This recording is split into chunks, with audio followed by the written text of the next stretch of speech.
Cheers and welcome to this week's edition of Tuesday Tea. I have a delicious, delectable pistachio latte from Godfrey's. It is amazing. Oh my goodness. Why is pistachio so good though? Why is it so good? Do you like pistachio? I was talking about this with my husband. I like different flavors in different seasons. So I'm all about pistachio right now in like the spring, summer. Actually, it's summer. I love coconut in the summer. So pistachio and coconut are like my go-tos. Vanilla is like I can get with vanilla any time of the year, but particularly I like vanilla in warm beverages. And then in the fall, I'll have a pumpkin moment, but as basic of a girly as I am not the biggest pumpkin fan. Sorry to report, but I will have a moment with pumpkin, and my fall flavor is usually like almond. I love almond. I love a good, like really hearty nut flavor. An almond, a pistachio, a hazelnut. Love all of those things. So good. We're going to keep drinking that as we spill the tea. All right, my friends, you know we like to pick up different things, maybe be a little polarizing, and share the tea on what's up. So this week I thought I would share what your instructor is really thinking during class. Yeah, because we have a lot of thoughts. We are, as fitness professionals, we are constantly multitasking. And look, I know that multitasking is a little bit of a myth. We really should be focusing, and we are. But there are things that are also like running through our minds as we're focusing on you during the class. So I wrote down a few things that I could think of, and I'm sure as I talk, I'll think of even more. But we have this almost this active internal dialogue as we're teaching a class. And this is true even 17 years in, as I've gained confidence as a fitness professional. I feel really good about my ability to run a class. I feel really good about it. I can pick it up and I can run a class anywhere. I know that about myself. I'm very confident about that piece. But even still, 17 years in, we still have this active internal dialogue that is happening during class. So see if you've ever picked up on these, and really good fit pros will you'll never pick up on this. But here's what we're thinking. I'm giving you the tea. I'm throwing it all out right here.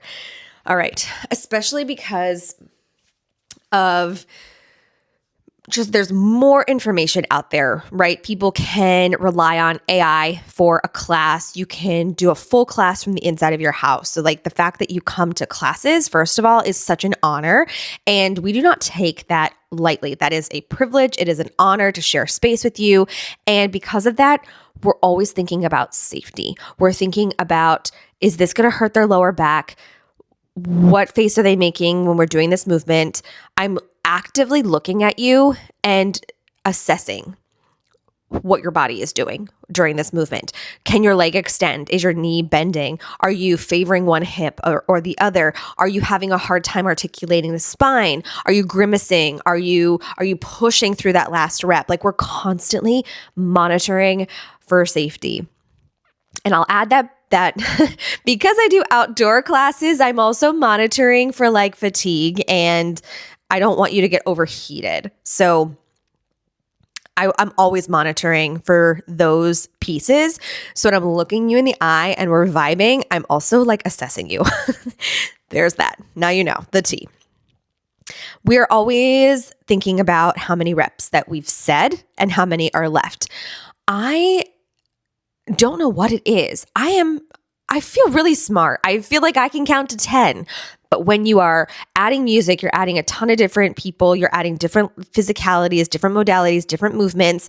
Counting to 8, counting to 10, counting backwards from 8 or 10 becomes really hard. And I don't know what it is. It's the multitasking. That's what it is, because we're not focusing on the reps. The reps are the last thing I'm worried about. So I know you're very worried about the reps because you don't want to do 12 on one side and 8 on the other, but sometimes we might. And I know you're very worried about the reps, but I'm worried about all of these other things and the reps come last. So that's why we get a little bit of that reputation of like, oh, an instructor can't count. We can count. We just can't count when 37,000 other things are going on. So I'm constantly thinking about, did I say 8 and where are we? Did I say 10 and where are we? Can I add 2 more? Will they be mad? Sometimes I do it as a joke where I'm like, all right, 8 more. And then we get down to the last one and I'm like, and 4 after that, just to be funny. I realize I'm doing it, which is real fun. We have a lot going on in our heads. We have a lot going on, so give us a little grace. Let's see. Oh my gosh. We are always thinking about you. Like if you are what we call like a class regular or a diva or an anchor and you're almost always there. No, I get it. You can't always be there. Like I can't always be there. We can't always be everywhere, right? I do my best to be there as much as possible, but I understand you have life things too. But we're always looking for you. We're like, where's my anchor? Oh my gosh, are they here? Are they coming? What's going on? And if you're not there, I'm thinking about you. I'm like, I hope everything's okay. I didn't hear from so-and-so. I hope things are fine. I hope they didn't get stuck in traffic or whatever it is. And sometimes if we're like a couple minutes into class and we haven't started yet because I know you're coming, I'll send you a message that I hope you can receive safely. And yes, we will wait for you. We will wait for you. Let's see, what else are we thinking about? Oh my gosh, I'm constantly assessing like engagement, meaning, are you having fun? Are you hating it? Are you vibing with it? Is something off? Like I'm always checking. I'll verbalize in a class. I'll say like, are we doing okay? Are you feeling this in this place? How is that on this side? What's this side compared to the other side? Because in classes, I will say when I first started teaching, I wanted it to be so challenging. Like I wanted you to leave feeling completely fatigued, like no pain, no gain. As an experienced and seasoned instructor, I realized that that shouldn't be the goal for every single session. I want you to feel noticed. I want you to feel recognized. I want you to see that I see you there. Like I want you to know that I see you and I see what you're nursing like on your body or what you're giving a little more love to. I notice what you're avoiding. I notice what you're liking. I notice what you don't like. And I'm noticing in like our boot camp classes, what is your last rep? Like, could you go heavier? Do you need to go lighter? I'm noticing and I'm constantly assessing that environment. I'm assessing that level of engagement because I want you to get the most out of the class. I want you to learn something. And I want you to start recognizing, I want to give you the tools to start recognizing those things, like knowing what your edge is, knowing what your limit is at the moment, knowing what is challenging for you. I will say things like make note of, or we listen and we don't judge. Like we don't want to judge what our bodies aren't doing, what we think they're not doing. We want to notice, oh, okay, that feels a different way on my left side versus my right. Interesting. Noted. Like I'm going to remember that. Not judging, just noticing, recognizing. We are doing real-time pacing. Okay, so TTT, some of the reason that I use music in most of my classes is to pace myself because I've gotten pretty good at knowing when a minute is up naturally over the years, but a 45-minute class, a 50-minute class, a 60-minute class, like I need music to help be my anchors for time. So I know when I get to this song, we better be on the left side. I know when I get to Taylor, we done. That's the end. And my class knows that now too. Oh, it's Taylor. Thank goodness we're stretching. Like we're done.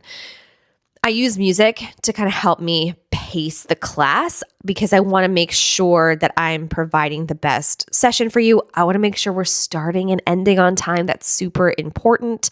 I want to make sure I'm giving you the best. So I use music to help me pace, and I'm always also pacing left to right. What are we doing here? What are we doing there? Standing versus on the ground stuff. Have we made it to our side lying work yet in Pilates? Like I got to pick it up because we're on this song already. That sort of thing. I'm always pacing, doing real time.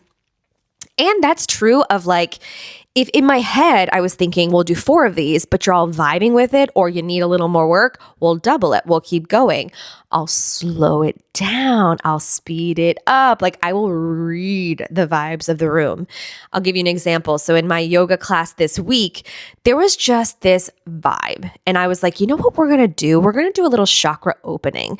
That's not something I do in most classes, but it felt right. So I'll read the energy of the room, I'll read the vibes of the room, and we'll adjust the class accordingly. A really seasoned and good instructor can do that. A very like new instructor, and I did this too, will have a format and we will follow said format from front to beginning. And that's what you get when you come to my class. Like that's it.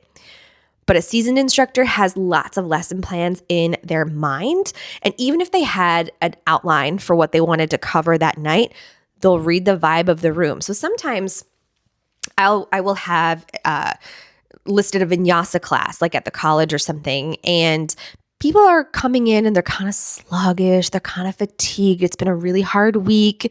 I'll read the vibe of the room and adjust. Like we might add more yin vibes, a little longer holds or stretches or poses that keep you on the ground and really, really hone in the grounding.